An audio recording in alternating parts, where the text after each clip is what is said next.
আসসালামু আলাইকুম রহমতুল্লাহ বরকাতু। আমরা এখন বান্দরবন নীলাচলে অবস্থান করতেছি। এখানে আপনারা দেখতে পাচ্ছেন একটা সুন্দর দৃশ্য, যেখানে মানুষজন আনন্দ করতেছে। আপনারা দেখতে পাচ্ছেন এখানে অনেক লোক জড়ো হয়েছে, প্লাস লোকজন এখানে আনন্দ করতেছে। তারপর এই জায়গাটা নিয়ে মানুষের মধ্যে একটা কৌতূহল রয়েছে। যেমন ধরেন, এখানে এসে নাকি মেঘ স্পর্শ করা যায়। আসলে কথাটি কতটুকু সত্যি আমি জানি না, কিন্তু আমি এখানে এসে মেঘ ছুঁতে না পারলেও মেঘ ছোঁয়ার মতো একটি আনন্দ আমার মধ্যে তৈরি হয়েছে, বুঝতে পারছেন? সুতরাং এই জিনিসটার জন্য মূলত এখানে আসা। এবং এখানে আমাদের সাথে আরও উপস্থিত হয়েছেন আমার ফুফাতো ভাই মোহাম্মদ, এবং আমার চাচাতো ভাই আতাউল করিম এবং ইয়াসির আরফাত ইসলাম। এই আমরা থেকে একটা প্রশ্ন করি।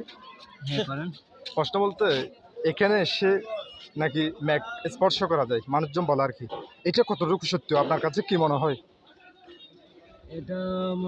এটা সত্যতা আমি খুব ভালো মতো জানি না, কারণ এখন গ্রীষ্মকালে তো মেঘ দেখা যায় না। জি, 38 ডিগ্রি সেলসিয়াস। যদি বর্ষাকাল হতো তাহলে ধরা যেত আর কি। সেম কোয়েশ্চেনটা আপনার কাছে করছি। এই যে মানুষ লোকমুখে বলে মানে এখানে এসে নাকি মেঘ স্পর্শ করা যায়, তাহলে আপনার সেটা নিয়ে আপনার অনুভূতি কি? আসলে আতাউল্লাহ ভাই যে যুক্তিটা দিতে সেটি কিছুটা ঠিক রয়েছে।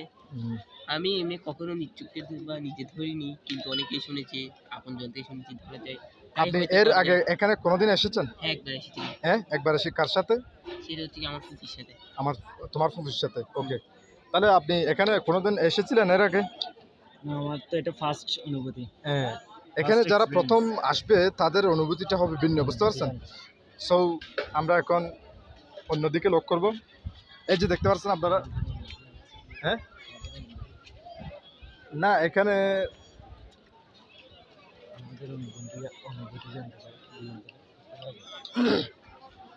এখানে আসো মোহাম্মদ, একটা রিভিউ দাও, প্লিজ একটা রিভিউ দাও প্লিজ। ভিডিও হচ্ছে, তোমাকে সারা বাংলাদেশের সারা ওয়ার্ল্ডের জনগণ দেখতেছি। সুতরাং আমরা একটা সুন্দর একটা স্পটের মধ্যে বসে আছি। এখানে আমরা একটা স্পটে এসে বৈঠক করতেছি। প্রতিমধ্যে আমার ফুফাতো ভাই মোহাম্মদ এসে বলতেছে কি, এখনো একটা মজা আমরা মিস করছি, সুতরাং এটা এনজয় করা এখনো বাকি আছে। হ্যাঁ, সুতরাং আজকে কয়েকটা কোয়েশ্চেন আনসার আমরা করব। ফার্স্টে আমি যাব আমার ছোটো ভাই ইয়াসিরের কাছে, যে এখানে এসে তার যেই কৈশোর সেটা কেমন করে কাটছে। আসলে এখানে যারা হবে তারা তাদের জীবনটাকে খুব আনন্দময়ভাবে গড়ে তুলতে পারবে। আমরা যেখানে থেকে ওই এলাকা হয়তো পাহাড় এভাবে গাছগাছালি দেখতে পারি না, হঠাৎ করে এখানে এসে মানে জীবনটাকে স্বর্গ মনে হচ্ছে। তাই আমার কথা বলা যায়, এখানে যারা থাকে তারা স্বর্গের মতো বসে। আমার ছোট ভাই বলতে চাচ্ছে, এখানে এসে এমন এক স্বর্গীয় অনুভূতি সে পাচ্ছে, যেটা তার যে টাউন লাইফ ওখানে পায় নাই কোনোদিন।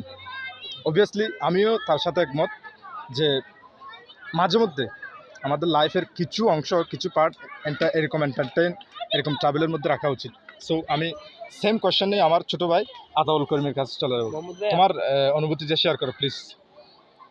আমার অনুভূতিটা খুবই উঁচু, খুবই চরম পর্যায়ের, যেটি প্রকাশ করার জন্য সাধু সাহিত্যিক প্রমিত মিশ্রিত করে আমার অনুভূতি প্রকাশ করতে হবে, যেটি যে ভাষাগুলো ভান্ডার এই মুহূর্তে আমার নাই।